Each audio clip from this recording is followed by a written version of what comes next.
Ever feel like you're not quite in sync with yourself? Like you're lagging just a tiny bit behind your own life? I know I do. It started subtly. I'd wave at my reflection, and for a split second, it wouldn't wave back.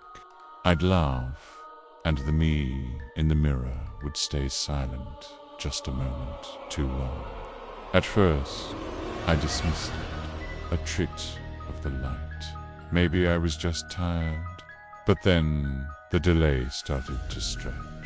What was a millisecond became a full second, then two.